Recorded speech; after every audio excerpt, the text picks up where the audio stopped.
Enemies more dangerous than terrorist और anti nationals. तस्वीर जंतर मंतर पर छात्रों का गुस्सा सरकार के बाद सबसे ज्यादा अगर किसी पर है तो वो है टीवी वाले मीडिया के ऊपर। ये देख सकते हैं पोस्टर।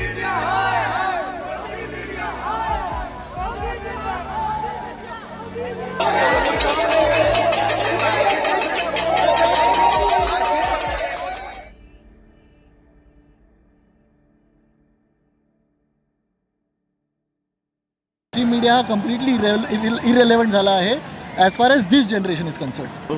मीडिया इज ब्रँडेड आहे. मेनस्ट्रीममधली जी मार्केट नाव जी व्यवस्था आहे त्याला पूर्ण हादरा या दिलेला आहे. इंटरनेटनी सगळं लोकशाहीकरण एवढं झाल्यामुळं आता त्याच्यावरची गरज पडली नाही. त्याच वेळेस हा पॅरलल मीडिया जो मेनस्ट्रीम तोच झालेला होता.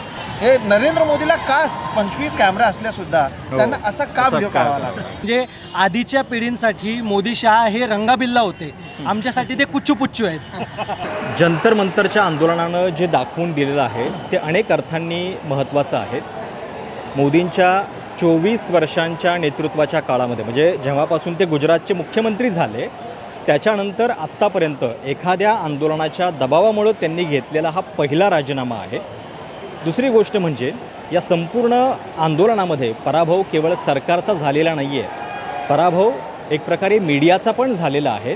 कारण ज्या पद्धतीनं मेनस्ट्रीम मीडियाच्या विरोधातला राग या संपूर्ण आंदोलनामध्ये व्यक्त होत होता आणि दुसऱ्या बाजूनं मेनस्ट्रीम मीडियाची मदत नसताना देखील हा प्रभाव जो आहे तो आपल्याला दिसलेला आहे. स्वतंत्र पत्रकार असतील किंवा छोटे छोटे कंटेंट क्रिएटर्स असतील यांनी या आंदोलनाला ताकद दिली आणि आत्ता जेव्हा या सगळ्या विजयाचा एक प्रकारे जल्लोष साजरा होतो म्हणजे एखाद्या राजीनाम्यानंतर जल्लोष साजरा होण्याची वेळ येणं याच्यातच आपल्याला लोकशाहीची ही किती गुदमरलेली अवस्था होती हे लक्षात येऊ शकतं. देशामध्ये याच्या आधी अकाउंटेबिलिटी ही सर्वमान्य गोष्ट होती म्हणजे त्याच्यामध्ये असं विशेष काही नव्हतं. लालबहादूर शास्त्रींच्या राजीनाम्यापासून ते अगदी ए राजापासून अशोक चव्हाण या सगळ्यांना राजीनामे द्यावे लागलेले आहेत. पण मोदी सरकारच्या कार्यकाळातला हा पहिला राजीनामा होता. आत्ता माझ्या पाठीमागं आपण दादर शिवाजी पार्कमधला सगळा हा जल्लोष बघतोय आणि याच निमित्तानं आपण एक सविस्तर चर्चा करणार आहोत. आंदोलनामध्ये मीडियाचं नेमकं काय झालं आणि यावर बोलण्यासाठी मीडियातले वेगवेगळे चेहरे, वेगवेगळ्या वयोगटातले चेहरे आणि ज्यांनी प्रत्यक्ष जंतर मंतरवरती जाऊन हे जवळून आंदोलन पाहिलेलं आहे असे सुद्धा काही लोक माझ्यासोबत आहेत. मी प्रत्येकाचं थोडक्यात इंट्रोडक्शन करून देतो. पार्थ माझ्यासोबत आहे, स्वतंत्र पत्रकार. संजीव खांडेकर आहेत, कवी, लेखक आणि भाष्यकार. त्याच्यानंतर मयुरेश कोण्णूर BBC साठी काम करत होते. युवराज मोहिते आहेत, त्यांची दुहेरी ओळख आहे.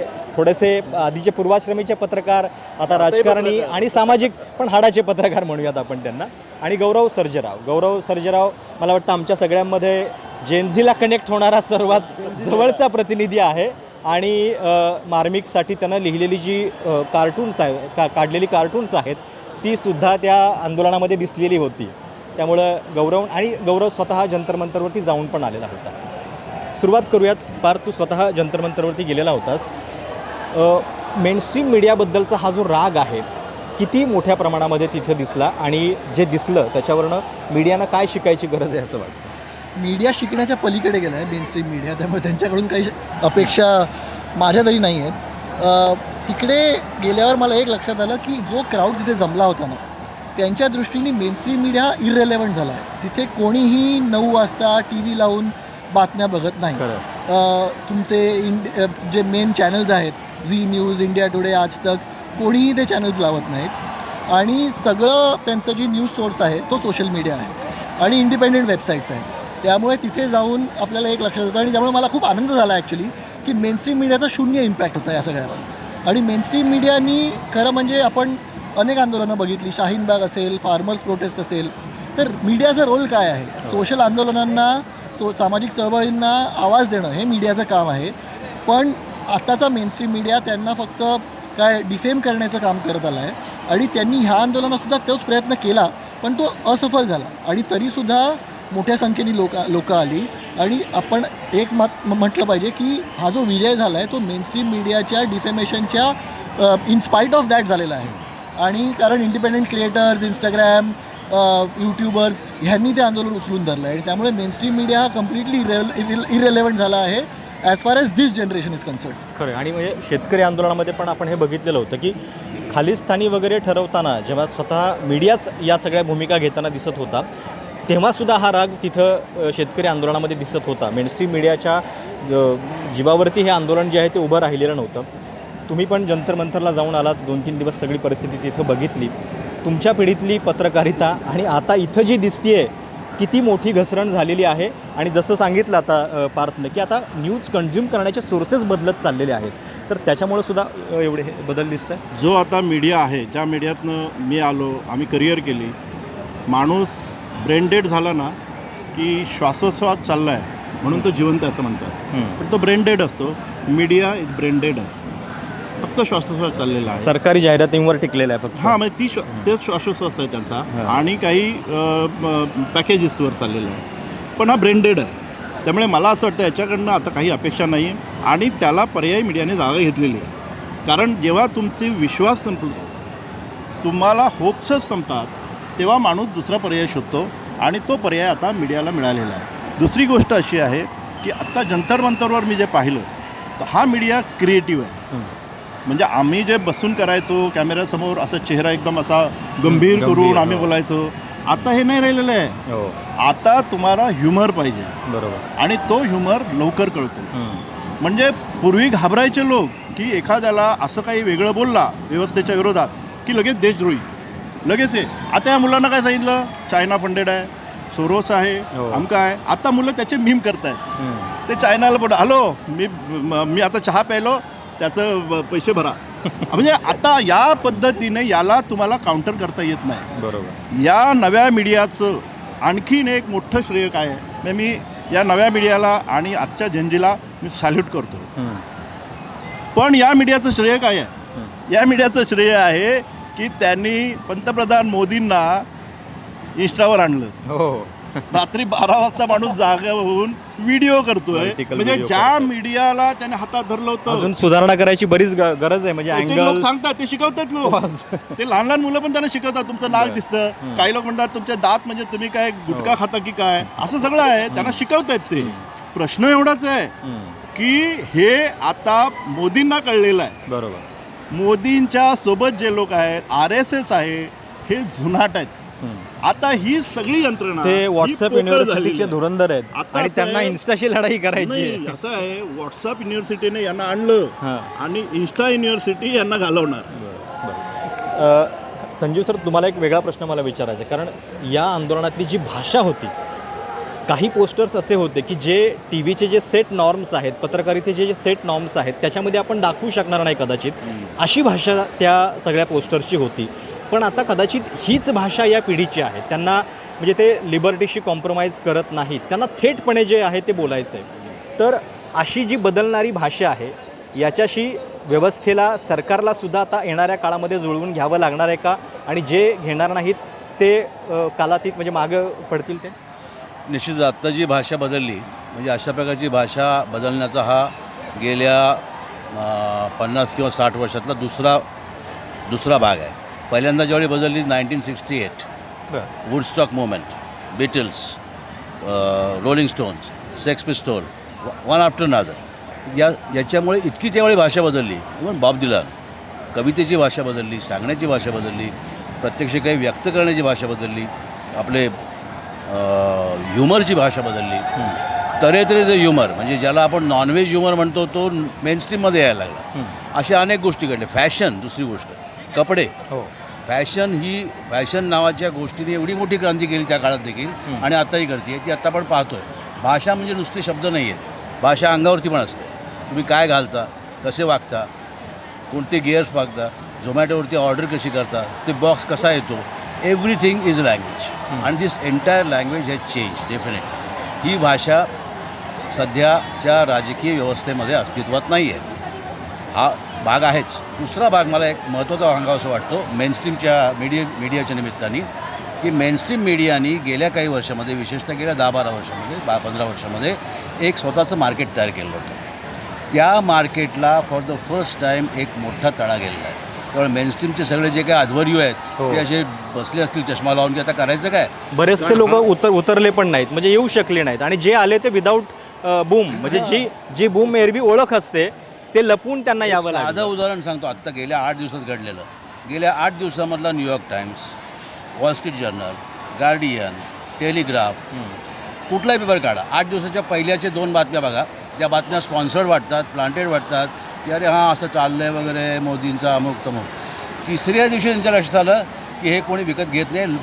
Youngster is different, market is different. त्यांनी भाषा बदलली, त्यांनी दणादण त्यांच्या हेडलाईन बदलल्या. काल गार्डियननी ज्या प्रकारचा कालचा लेख आहे, कालचा आणि परवाचा, तो जर पाहिला तर अक्षरशः धक्का बसेल आपल्याला. लँग्वेज, फोटो आणि प्रत्यक्ष सांगणारी माहिती. मेनस्ट्रीममधली जी मार्केट नावाची व्यवस्था आहे त्याला पूर्ण हादरा या दिलेला आहे. म्हणजे हा जसं झोमॅटो आणि यांनी एक हादरा दिला मधल्या काळामध्ये एका वेगळ्या प्रकारची व्यवस्था आणली. भांडवलशाहीचीच व्यवस्था आहे, मी काय असं म्हणत नाही की वेगळी व्यवस्था Disruption आहे. म्हणूयात त्याला एक हां, पण प्रकारचं. डिस्ट्रप्शन निश्चित केलं आणि त्याच्यामुळे तऱ्हेतऱ्हेच्या गोष्टी आता बदलणार. राजकारणाचा सूर, भाषा आणि फायनल प्रॉडक्ट बदलणार. मयुरेश आहे. मयुरेश BBC-साठी बरेच वर्ष त्यानं काम केलेलं आहे. मला एक प्रश्न असा पडला होता की म्हणजे आपण ज्या पद्धतीची पत्रकारिता करतो, कितीही कडवा पत्रकार असला, ध्येयवादी असला, तरी तो हे नाही करणार की पोलिसांना जाऊन त्यांच्या अंगावरची नेमप्लेट जी आहे ती कुठे आहे हे त्यांना असं प्रतिप्रश्न करेल किंवा पोलिसांनाच नियम सांगेल की तुम्ही लाठीचार्ज करताना हे करायला पाहिजे. हे कंटेंट क्रिएटर्स अशा पद्धतीचे व्हिडिओसुद्धा करताना दिसत होते. तर हे काय आहे? म्हणजे हे अशा पद्धतीनं प्रश्न विचारण्याची पद्धत आता रूढ होत जाईल. जर परिस्थिती तशी असेल ती होईल. आपण बऱ्याचदा म्हणतो की ज्यांना मेनस्ट्रीम मीडिया हा शब्द आपण वापरतोय, बऱ्याचदा अकॅडमिक्समध्ये त्याला लिगसी मीडिया असा शब्द वापरला जातो. त्या लिगसीसोबत आलेलं एक बॅगेज आहे, त्यासोबत आलेली एक नियम आहेत म्हण किंवा आपण म्हणू संकेत आहेत म्हण. ते संकेत सगळेजण पाळले. त्याच्यामुळं तू मी आपल्यासारखे रूढार्थानं या पत्रकारितेत जरी आपण अलीकडच्या पिढीचे असलो तरी सुद्धा आपण काही संकेत पाळतो आणि मग त्यानुसार ते करतो. पण हे जे सगळे नवीन लोक मी बघतो आहे, विशेषतः इंस्टाग्रामवर त्यांनी जे केलेलं आहे, त्यांच्याकडे कोणतं बॅगेज नाही आहे. त्यांच्याकडे कुठल्याच इतिहासाचं, लिगसीचं अशा कुठल्या प्रकारचं बॅगेज नाही आहे. काही जण त्याला नकारात्मक पद्धतीनं बघतील, पण मी स्वतः त्याला अतिशय पॉझिटिव्ह पद्धतीनं बघतो. कारण मग वेळ तशी आली, तशी परिस्थिती आली ना. कारण आपल्या सगळ्यांना माहिती की माध्यमातले लोकसुद्धा आपण एकमेकांशी बोलताना काही जण प्रत्यक्षही म्हणत होते की सगळं जे बोलायचं ते बोललं जात नाही आहे, ते फिल्टर होत आहे, मनात आहे पण ते ओठापर्यंत येत आहे पण कधी कधी ते बाहेर पडलं जात नाही आहे. अशा बऱ्याचशा गोष्टी होत होत्या. त्याला पूर्णपणे वाट करून दिली या सगळ्या गोष्टीची. आणि म्हणून तिथं ते तू म्हणतोस ते संकेत आहे की थेट पोलिसांना नेमप्लेट कुठे जाऊन विचारणं आणि काय करणं, हे सगळे तिथंच मागे बाहेर पडले. मला असं वाटतं की हे स्वतःहून आणलेलं आहे. मेनस्ट्रीम मीडिया हा अगोदरच किंवा लिगसी मीडिया हा कमी होत चालला आहे. जसं सोशल मीडिया आलं आणि मेनस्ट्रीम मीडियावर लोक अवलंबून का होते? कारण कोणाकडे तरी छपाईची यंत्रणा आहे, त्यासाठी पैसे लागतात. कोणाकडे तरी टेलिव्हिजनचं लायसन्स घेण्याची, सॅटेलाईट लायसन्स घेण्याचे पैसे आहेत म्हणून ते करतात. डिस्ट्रीब्युशन लोकांपर्यंत म्हणून. पण आता तू की मी किंवा जे सगळे आपण इथले करतात, इंटरनेटनी सगळं लोकशाहीकरण एवढं झाल्यामुळं आता त्याच्यावरची गरज पडली नाही. त्याच वेळेस हा पॅरलल मीडिया जो मेनस्ट्रीम तोच झालेला होता. आणि मला असं वाटतं की आता तो पूर्णपणे एक उदाहरण की आपण काय म्हणतो की पंतप्रधान पत्रकार परिषद घेत नाही आहेत किंवा ते पहिल्यांदा ट्विटरवर आले होते आणि नंतर त्यांनी सुद्धा मुख्य माध्यमातल्या, कारण राजकीय पक्ष, राजकीय व्यवस्था ही सुद्धा मुख्य माध्यमातल्या कथित मुख्य माध्यमातल्या माध्यमावर अवलंबून असायची. त्यांनीच पहिल्यांदा ते अवलंबित्व कमी केलं. आपण ते जरूर ॲक्सेप्ट केलं.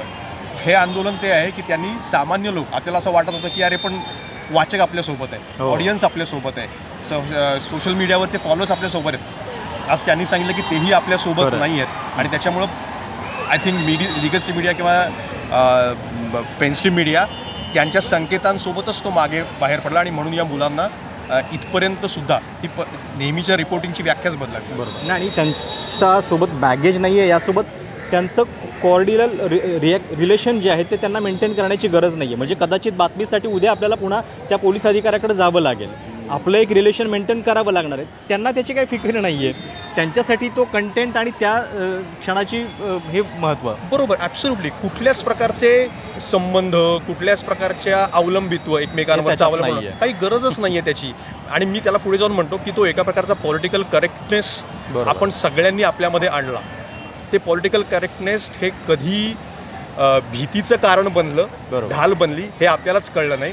त्यांनी त्या संकेतांसोबतच, त्या पॉलिटिकल करेक्टनेससोबतच ती ढालही फेकून दिली. त्यामुळे त्यांना गरजच पडली नाही. ओके. सोहित आत्ता माझ्यासोबत आहे. आत्ता मी सुरुवात केली तेव्हा सोहित स्वतःचं काम करत होता, त्यामुळं त्याला यायला उशीर झाला. पण सोहित, या मला वाटतं मुंबई आघाडीचा चेहरा बनलेला होता, कारण त्यानं जी एक इमेज दाखवली देशाला ती या आंदोलनातली सर्वात पॉवरफुल इमेज ठरली आणि तो त्यावेळी ग्राउंडवरती उपस्थित होता.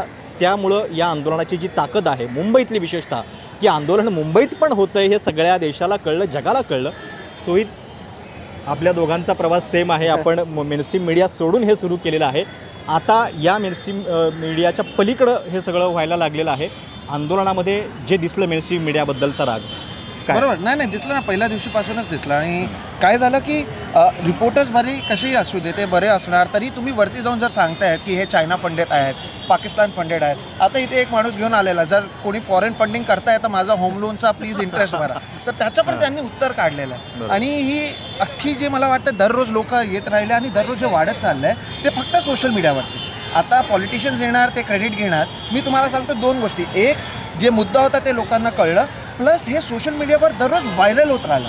ते व्हायरलिटीमुळे पण तुम्ही बघा की दररोज म्हणजे हा 7वा किंवा 8वा प्रोटेस्ट असेल मुंबईत आणि एव्हरी डे हॅव कमी. आणि दर प्रोटेस्टमध्ये मागच्या दिवशीपासून जास्त लोक येतात, कारण हे व्हायरलिटी पण एवढं आहे की लोक आपले मीम्स बनवून आणतात, क्रिएटिव्हिटी दाखवत आहेत. त्यांच्यासाठी हा सोशल मीडिया प्लॅटफॉर्म झाला जिथे ते काही बोलू शकतात. आणि गव्हर्नमेंटला पण कळणार नाही आणि जे मेनस्ट्रीम मीडिया त्यांना पण कळणार नाही, कारण ते बोलणार कुचू पुचू मोदी. आता हे कोणाला कळणार आहे? मला ॲक्च्युली मी जेव्हा ते पोस्टर बघितलं, ती एक मुलगी आली होती सजून धजून, मला हे कळलंच नाही हे काय कुचू पुचू काय.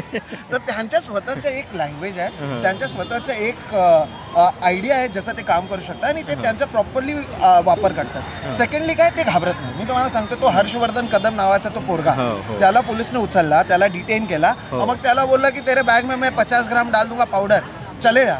तो सॉरी बोलला, पण तो रेकॉर्ड करत होता आणि तो हसला बघ नंतर, आणि इथे येऊन प्रोटेस्ट करायला लागला. नेक्स्ट डे परत नाचायला लागला. काल पण तो होता. तर हे लोक घाबरत नाही, कारण यांना माहिती आहे की जे काही होईल ते होणार. सेकंडली आपल्याकडे सिच्युएशन असं आहे ना की बोलणार कुठे. मेन स्ट्रीम मीडियामध्ये यांचं लँग्वेज चालत नाही. हे नरेंद्र मोदीला का 25 कॅमेरा असल्या सुद्धा त्यांना असा का व्हिडिओ काढावा लागला? कारण त्यांना कळलंय की मित्रोपासून त्याला फ्रेंड्सवर यावं लागलं, कारण मित्रोचा क्राऊड इथे येत नाही. तर जे तुमचा अख्खा मेन स्ट्रीम मीडिया आहे, जे तुम्ही फक्त आपको क्या लगता है, क्यों आए हो, राहुल गांधी के बारे में क्या सोचते हो, गेले ना हे नेते आलेले, आज पण सगळे गेले. लोक तरी हे करतायत, त्यांचे कार्यकर्ता निघून गेले. हे स्वतःच आले आपल्या सेलिब्रेशनसाठी. त्यांना सोशल मीडिया त्यांचा नवीन प्लॅटफॉर्म आहे. इंस्टाग्राम, रील्स, पोस्ट, याच्यातूनच ते आपले क्रिएटिव्हिटी दाखवत आहेत. म्हणून ते एकदम चाललं आहे. त्यांना आता मेनस्ट्रीम मीडिया आणि मी तर सांगतोय आपल्याला पण ऑपॉर्च्युनिटी आहे, स्पॉन्सर्सनी बघावा की ॲक्च्युअल व्ह्युअरशिप कुठे आहे आणि कुठे लोक बघतायत.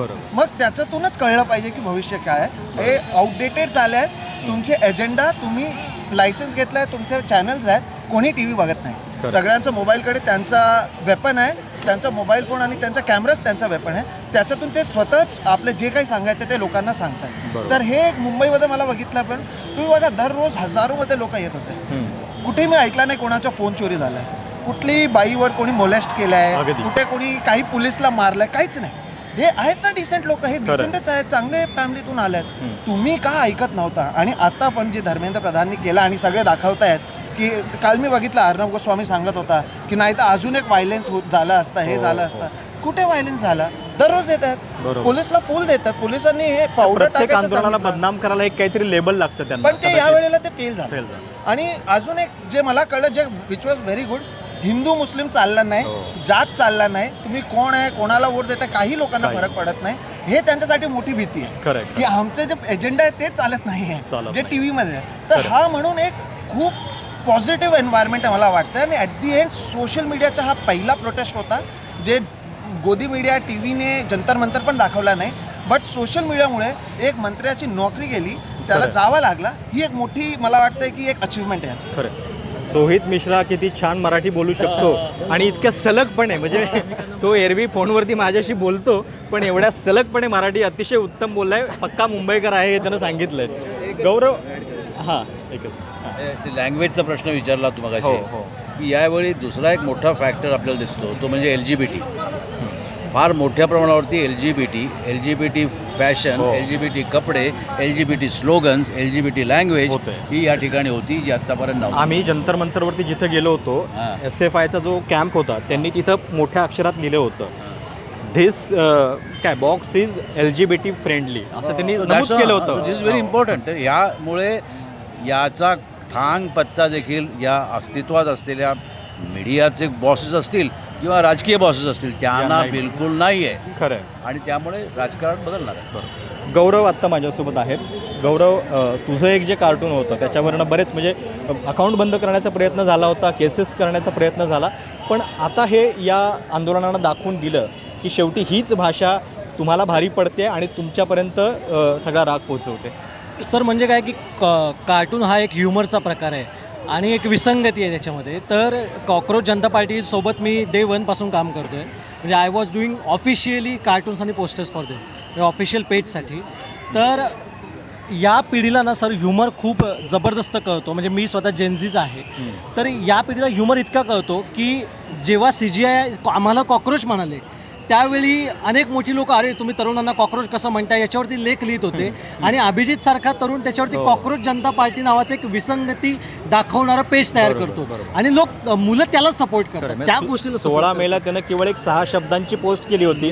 जर सगळे कॉक्रोच एकत्रित आले तर काय, आणि त्याचं उत्तर आपल्याला 2-2.5 महिन्यामध्ये मिळालेलं आहे. येस. आणि तो सपोर्ट मिळाला कारण त्यांना ह्युमर हवा आहे. त्यांना त्याच्यातून ही सगळी पिढी आमची प्रेम करणारी पिढी असं मला वाटतं आणि त्यातून हे झालेलं आहे. म्हणजे आधीच्या पिढींसाठी मोदी शाह हे रंगाबिल्ला होते, आमच्यासाठी ते कुच्चू पुच्चू आहेत असं ते आहे.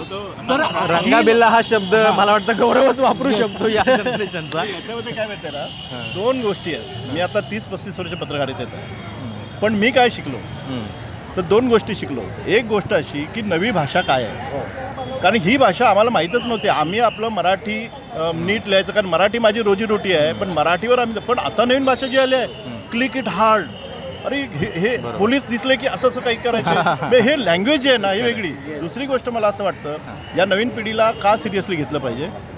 इथे प्रत्येक जण हा जय भीमचा नारा देत होता. हा सगळ्यांच्या पलीकडे होतं, नुसता नारा म्हणून नव्हता तो. तर आपण आता मी सगळं याच्यात बघत होतो की आम्ही बाबासाहेबांचं साहित्य वाचलं आहे आणि मग बाबासाहेब मांडायला जातो, पण त्या सगळ्या त्यांच्या सोशल मीडियामध्ये ज्या पद्धतीने व्हॉट इज आंबेडकर आणि व्हॉट इज जय भीम, ती एक इमेज होती त्या सगळ्या आंदोलनाला फार प्रेरणा देणारी होती. आणि काल सुद्धा आम्ही बघितलं काही वकील येत होते आणि ते वकील बोलताना सातत्यानं आंबेडकरांचं नाव घेऊन त्याच्याबद्दल. म्हणजे मला असं वाटतं ना की बाबासाहेब आंबेडकरांना असं वेपन हे आंबेडकरी चळवळीने पण कधी केलं नाही आत्तापर्यंतच्या. कारण मी सगळं बघितलेलं आहे. त्या चळवळीला अशा पद्धतीने आणणं आणि आंबेडकर एक टूल काय आहे, आंबेडकर जय भीमचा नारा म्हणजे काय आहे, या मुलांनी ज्या पद्धतीने समजावून दिलं ना बॉस, कुठलाही अभ्यासकाने अजून असं मांडलेलं नाही. इतकं इफेक्टिव्ह. पण जे प्रश्न विचारायला पाहिजे होते किमान, म्हणजे जेव्हा असं दिसतंय की विद्यार्थी रस्त्यावरती आहेत आणि त्यांच्यावरती अशा पद्धतीने अत्याचार केला गेला आहे, दिल्लीमध्ये पॅलेट गन्सचा वापर झाला आहे, म्हणजे पहिल्यांदा कॅपिटलमध्ये अशा पद्धतीनं अनआर्म्ड जे प्रोटेस्ट करत आहेत त्यांच्यावरती पॅलेट गन्स चालत आहेत. अशावेळी गृह मंत्रालयाला काही एक बेसिक प्रश्न आपण विचारावेत असं या मीडियाला वाटलं नाही. आपण एक व्हिडिओ व्हायरल झालेला बघितला ज्याच्यामध्ये अमित शहा संसदेतनं चालले आहेत आणि त्यांचा पेहराव कसा नवीन आहे आणि त्यांचे शूज कसे नवीन आहेत याच्याबद्दल पत्रकार चर्चा करत आहेत. कसं आहे की एकदा तुम्ही लाचारीची वाट पकडली की मग त्याला काही अंत नाही. It's a slippery slope. एकदा सुरू केलं लाचारी करायला की मग ते काय त्याला अंत नसतो. आणि तेच आता आपल्याला बघायला मिळतं आहे. म्हणजे तुला आणि मला जर काय कळतं आहे की हे सगळं होतं आहे, तर त्यांना तिकडे मेनस्ट्रीम मीडियाला माहीत नाही आहे काय हे होतं आहे ते. त्यांना ऑब्व्हियसली माहिती आहे. ते काय वाईट पत्रकार आहेत असं माझं म्हणणं नाही. ती माणसं वाईट आहेत म्हणून ती वाईट पत्रकार झाली. बरोबर. ठीक आहे, त्यांनी ठरवलं की आपण आता लाचारीच करायची आहे, त्यामुळे ते आता या मार्गावर चालले. त्यामुळे त्यांच्याकडून काही आपण अपेक्षा ठेवणंही हा आपला मूर्खपणा आहे असं मला वाटतं. They are beyond redemption. But मला असं वाटतं की ह्या आंदोलनाचं अजून एक वैशिष्ट्य काय होतं, तर आत्तापर्यंत मोदीच्या काळात जी आंदोलनं झाली त्या आंदोलनांमध्ये हे सगळ्यात जास्त मिक्स्ड आंदोलन होतं. शाहीनबाग असेल किंवा फार्मर्स प्रोटेस्ट असेल, ही 2 खूप महत्त्वाची आंदोलनं होती, नो डाऊट. पण तिथे जी प्रोटेस्टर्स होती ती एक आयडिओलॉजिकल स्लँटची लोक त्या आंदोलनाला सपोर्ट करत होती. इथे मी जेव्हा रिपोर्टिंग करत होतो तेव्हा BJP फॅमिलीजमधली वोटर्स लोक मला भेटली. आम्ही BJPला मत दिलं आहे असं म्हणणारे लोक मला भेटले. कारण कसं होतं की मला मुलांवर थोडं थांबवतो. मला काल एक व्यक्ती भेटला, त्यानं जंतर मंतरवरच्या सगळ्या त्या परिस्थितीबद्दल फार भरभरून बोलला, सगळ्या कामाबद्दल सांगितलं आणि नंतर जाताना म्हणाला मी भाजप खासदाराचा पुतण्या आहे.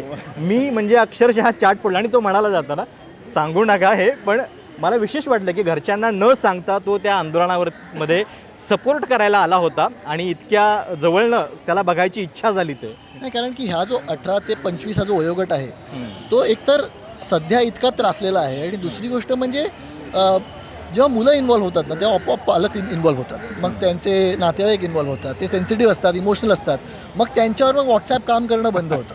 ठीक आहे. सो मला असं वाटतं की because the youth got involved, त्यांनी त्यांनी आपल्या अगोदरच्या पिढीला सुद्धा एका प्रकारे कन्वर्ट केलं आणि ॲटलिस्ट जी डेमोग्राफी आत्तापर्यंत अँटी BJP किंवा अँटी मोदी नॅरेटिव्ह कन्सिडरच करत नव्हती, ते आता त्या नॅरेटिव्हबरोबर एंगेज करायला लागले. आणि हे किती पुढे घेऊन जायचं, कसं पुढे घेऊन जायचं आणि त्याचं वोटिंगमध्ये कसं कन्व्हर्जन करायचं हे आता विरोधी पक्षाच्या हातात आहे. बरोबर. एक कंपॅरिझन थोडी आपण जरा करायला पाहिजे की 2011मध्ये अण्णांच्या आंदोलनातला मीडिया आणि आत्ताच्या आंदोलनातला मीडिया काय त्याच्याबद्दल, आणि तू पण त्यावेळी म्हणजे बघितलं आहे सगळं त्याजवळ आहेच ना, फरक आहेच आहे. त्यावेळेस सगळ्यात पहिली गोष्ट की सुरुवातीला अर्थात 2011च्या आंदोलनाच्या वेळेस पण सुरुवातीला सरकार बोलायला तयार नव्हतं, रिलक्टंट होतं. पण नंतर हळूहळू जसं प्रेशर वाढत गेलं तसं त्यांनीही त्या काळामध्ये काही चुका केल्या, मग ते त्यांना तुरुंगात अण्णांना ठेवणं असो किंवा पुढच्या काही असो, ते बॅकफायर झालं, त्याचा त्यांना परिणाम भोगावा लागला. पण तरीसुद्धा आपल्याला असं दिसतं की एक खूप मोठा काळ तुला आठवत असेल की त्यावेळेस महाराष्ट्रामध्ये आघाडीचं सरकार होतं, विलासराव देशमुख होते, त्या सरकारमधलेही काही मंत्री गेले, काही आणखी महाराष्ट्रात ज्यांच्याशी अण्णांचा पहिल्यापासूनचा संबंध होता ते लोक गेले होते, ज्यांना आपण त्यावेळेस मीडिएटर्स असं म्हटलं. पण त्याचा अर्थ कव्हरेज किती होत होतं. कव्हरेज प्रसून जोशी देशभक्तीपर गाणं लिहित होते आणि ते अशी त्याच्या लाईन्स मीडियावरती चालत होत्या. ऑफकोर्स त्यावेळेस तुम्ही तो रिजिममधला फरक आहे ना, की एका बाजूला तुम्ही म्हणणं की आम्ही लोकशाहीच्या मूल्यांमध्ये तुम्हाला विरोध करता येतो, विरोध करण्यासाठी तुम्हाला संसदेमध्ये तुमचे प्रतिनिधी पाठवलेले असतात, तरीसुद्धा तुम्ही रस्त्यावर सुद्धा संवैधानिक पद्धतीनं ते करू शकता आणि ते करू शकत असेल तर सरकार ते मान्य पण करू शकतो, ती टीका समीक्षा ज्याला आपण जे काय म्हणू ती मान्य करू शकते. त्यावेळेस आपल्याला असं आता वाटतं की त्यावेळेस in fact use of water Canon सगळे प्रश्न विचारत आहेत ना, की पहिल्यांदा आपण कुठल्या आंदोलनात बघतो ती जेव्हा जास्त ॲग्रेसिव्ह होतात त्यावेळेस वॉटर कॅनॉनचा जो आहे तो वापर होतो. आपल्याला इथे डायरेक्ट फोर्स जो आहे तो आपल्याला वापर करायला मिळाला. मला वाटतं हाच फरक जो आहे, एक स्वतःहून बोलणं, अगोदर एक मोठा डायलॉग करायचा भाग करणं, आणि हे आत्ता घडते असं गोष्ट नाही. आपण अगोदरच्या शेतकऱ्यांच्या आंदोलनामध्ये पाहिलं, त्याच्या अगोदरच्या आंदोलनामध्ये झालं. त्यामुळे हा जो फरक आहे 2011 आणि 2014 नंतरचं, विशेषतः संवाद करणं आणि त्यासाठी काही प्रयत्न करणं, हा फरक अगदी स्पष्टपणे आणि फोर्स किंवा शक्तीचा उपयोग करण्यामागे बिलकुल बेहिचक त्या गोष्टी करणं, हा याच्या दोन काळांमधला फरक मला दिसतो. ओके. या आंदोलनामधली एक महत्त्वाची गोष्ट ही पण होती की मुलींचा आणि महिलांचा सहभाग, आणि खूप निडरपणे त्या महिला समोर आलेल्या होत्या. रश्मी पूर्वाश्रमीची पत्रकार आत्ता माझ्यासोबत आहे. पत्रकारच, ठीक. काय या आंदोलनातनं वाटलं? तूही बघितलेला आहे सगळा प्रवास, स्वतः मीडियामध्ये काम केलं, तू दिल्लीत पण काम केलेलं आहेस, आंदोलन तूही कव्हर केलेली आहेस, काय वाटलं?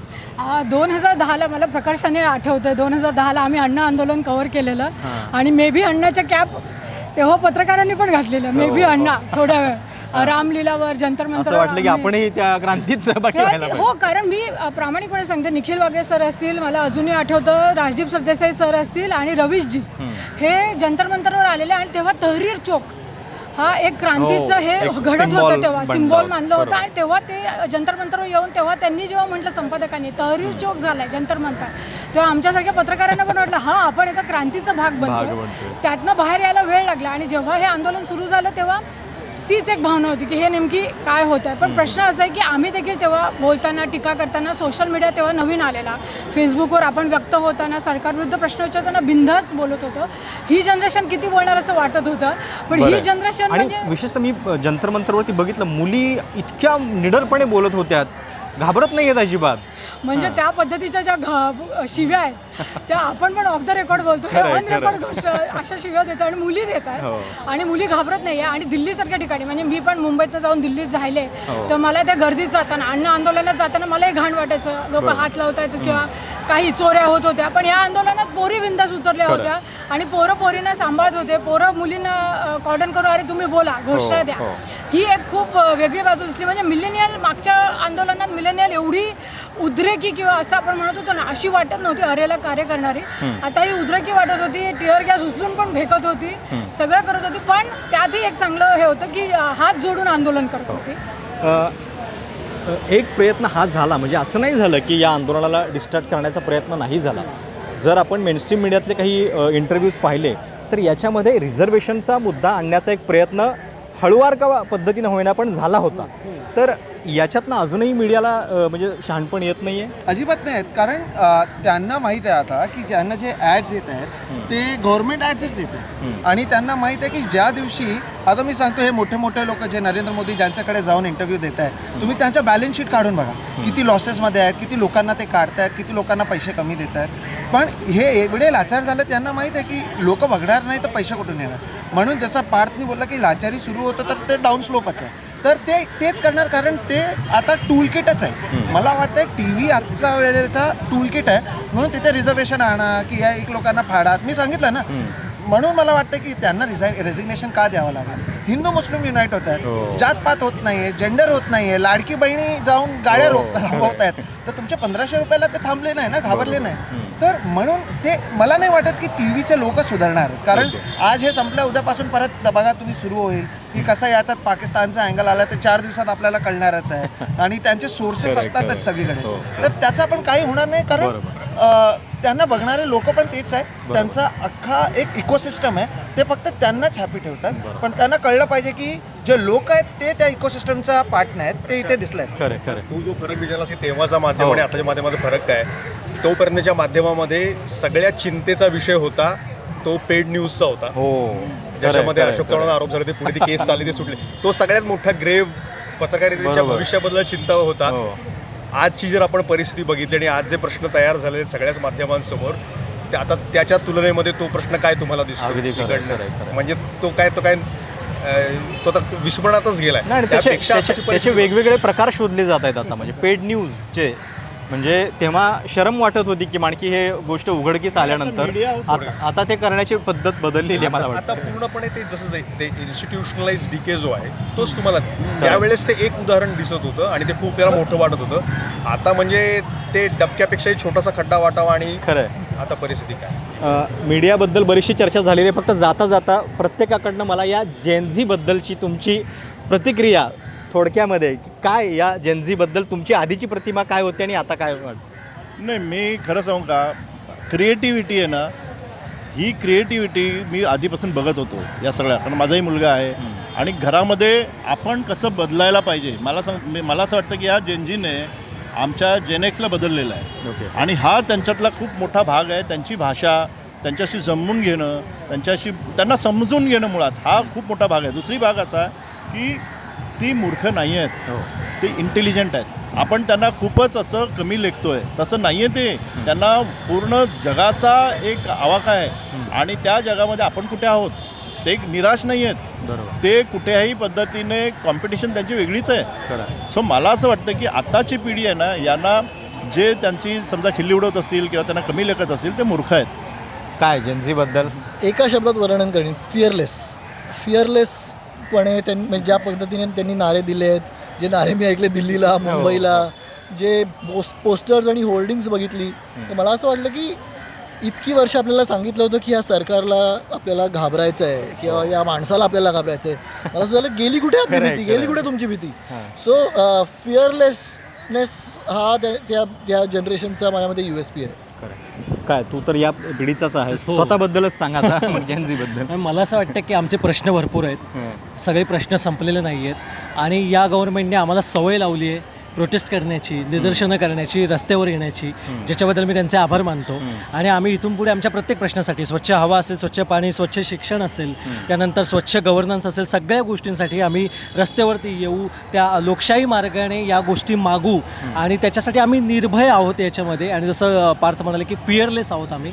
आणि मला खूप आनंद झाला आहे आणि मी निराश जे वाटत होतं ते संपूर्णपणे संपलेलं आहे. आणि सगळे एकत्र आलेलो आहोत असं वाटतं आहे आता. आणि ती भीती मेल्यामुळे पुढचा टप्पा आम्ही खूप चांगल्या प्रकारे पार करणार आहोत. प्रत्येक जनरेशन मी बघितलं आहे, त्यांना वाटतं त्यांचं आधीचं जनरेशन आणि त्यांचं नेक्स्ट जनरेशन मूर्ख आहे, आपल्याला सगळं कळतं. पण या जनरेशनचं मला कळलं आहे की शॉर्ट पिरियडमध्ये त्यांना सगळं सांगायला येतं. एक आर्ट आहे की 2-3 मिनिटात त्यांना जे बोलायचं. आता मी इथे शूट करत होतो, लोकांनी मेलोडी दिली, झालं ना, याच्यातच कळलं त्यांना काय सांगायचं? जंतर मंतरवरती मोदींच्या नंतर सर्वाधिक जे पोस्टर्स होते ते मेलोडीचे होते. मला वाटतं तिकडच्या एम्बसीमध्ये आणि याच्यात चर्चा झालेली असणार आहे सगळे. हे काय चालतं, कोण आला असेल थांबवा लवकर. मग तुम्ही विचार करा सर, मुंह मिठा करो आणि मेलोडी दिला. तर हे त्यांचा क्रिएटिव्हिटीचा खरंय. फार उपयोग त्यांनी केलाय ना, ते हॅट्स ऑफ आहेत. म्हणजे कळलंय की ते क्रिएटिव्ह पण आहेत, त्यांना हसायला पण येतात आणि त्यांना प्रॉपर मुद्दे मांडायला येतात. जे म्हणजे जे बोलायचं ते डायरेक्टली बोलायचं. ते एक मोठी मला वाटतं एक आपल्याला पण शिकायची गरज आहे की जे आहे ते डायरेक्टली कसा बोलला पाहिजे क्रिएटिव्ह वेमध्ये. खरं काय. हां, माझा मुद्दा 2 पॉईंट्स आहे. एक असं की एक गोष्ट याच्यामुळे उत्तम झाली, जेनझीनीची करून दिली. गेले 15-20 वर्ष आमच्यासारखे लोक नवी कविता, नवी साहित्य, नवी चित्र ही जन्माला आणायचा प्रयत्न करतात. ती भाषा आमची प्रस्थापित इथले जे काय गुड्डाचार्य आहेत, समीक्षक आहेत, त्यांना कळत नव्हती. ती या निमित्ताने कळायला सुरुवात होईल याची आशा वाटते. दुसरा भाग ते माझ्या स्वतःच्याच अभ्यासाचा जो भाग आहे आणि तो माझ्या प्रत्येक चित्राच्या एक्झिबिशनमधून आलेला आहे की स्पेसिफिकली आम्ही असं म्हटलं आहे 2005पासून केलेलं आहे एक्झिबिशनमध्ये की नवीन जनरेशन म्युटेशननी होती आहे. एक म्युटेशन ज्यावेळी तयार होतं त्यावेळी नुसता बायोलॉजिकल फोर्स नसतो. खरंय खरंय. तर जसं किंवा तो- नुसती वर्ष मोजायची नसतात. जसा तो की- जेनेटिस्टच्या यांनी बायोलॉजी ॲज अ आयडिओलॉजी जे पुस्तक ज्यांनी लिहिलं त्यांनी म्हटल्याप्रमाणे हा सोशल, कल्चरल आणि पॉलिटिकल प्रेशर असतं, त्यातून माणूस बदलतो आणि त्याला म्युटेशन म्हणतात.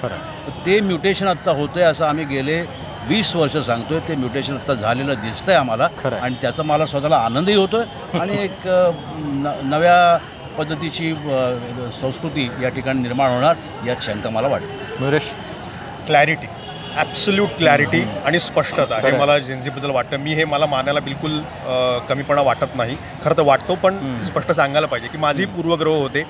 ज्या पिढीच्या हाती त्यांना जेव्हा समजायला लागलं भोवताली, तेव्हापासून ज्यांना इंटरनेटचा ॲक्सेस आहे त्यांना आपल्या भोवती काय जे चाललेलं आहे किंवा आपल्या पायाशी जे चाललं आहे त्यांना ते कळेल किंवा नाही, जाणवेल की नाही, अशा शंका माझ्या मनामध्ये होत्या. पण मला आता कळतं की त्यांचा आवाका त्यांना त्यामुळं आपल्यापेक्षा जास्त एक्सपोजर मिळालेलं होतं. त्यामुळं तो एक्सपोजर त्यांनी घेतलंसुद्धा, त्यांचा आवाकाही वाढवला आणि त्यातून त्यांना आलेली स्पष्टता आहे. अर्थात प्रगल्भता ही प्रक्रिया आहे, त्याला वेळ लागेल, पण स्पष्टता आणि बिलकुल डगमगायचं नाही. आणि त्यामुळं मला वाटतं, जे मी काल माझ्या एका ट्विटमध्ये म्हटलं पण होतं की यांनी माझी पिढी आणि माझ्या अगोदरची पिढी माझ्यासहित यांचा जो पॉलिटिकल करेक्टनेस आहे, कथित प्रगल्भता आहे, ती एका झटक्यात एक्सपोज करून टाकली आणि आय फील एक्सपोज. कारण त्यांनी जी स्पष्टता दाखवली ती बऱ्याचदा 1, 2, 3, 4 अग्रलेख जे म्हणू शकणार नाहीत किंवा जे थेट स्टेटमेंट करू शकणार नाहीत, जसं हे मेलडीचं त्यांनी आता उदाहरण दिलं, ते 1-1.5 मिनिटाच्या रीलनी इतकं स्पष्ट पॉलिटिकल स्टेटमेंट केलं. अगदी क्लॅरिटी ही बाब तर सगळेच मान्य करतील. तर वेगवेगळे पैलू आणि वेगवेगळ्या वयोगटातल्या लोकांकडनं हे सगळे मीडियाबद्दलचे, या आंदोलनाबद्दलचे या चर्चेमध्ये आलेले आहेत. तुम्हाला ही चर्चा कशी वाटली? तुमच्या काही सूचना, प्रतिक्रिया असतील तर आवर्जून कळवा. आणि या आंदोलनातल्या मीडियाची चर्चा होत राहिली पाहिजे, कारण हा एक असा टप्पा आहे की या टप्प्यानंतर आपल्याला प्रत्येकच क्षेत्रामध्ये, म्हणजे केवळ आत्ता आपण मीडियाबद्दल बोलतोय, कदाचित आपल्याला ज्युडिशियरीबद्दल वेगळी चर्चा करावी लागेल, कारण हे आंदोलनच मुळात ज्युडिशियरीच्या एका कमेंटमधून सुरू झालेलं होतं. त्यामुळं आत्ता मीडियातल्या काही सगळ्या लोकांना घेऊन आपण ही चर्चा केली. तुम्हाला या सगळ्याबद्दलच्या सगळ्या काही प्रतिक्रिया असतील त्या सगळ्यांचं स्वागत आहे. थांबूयात. धन्यवाद.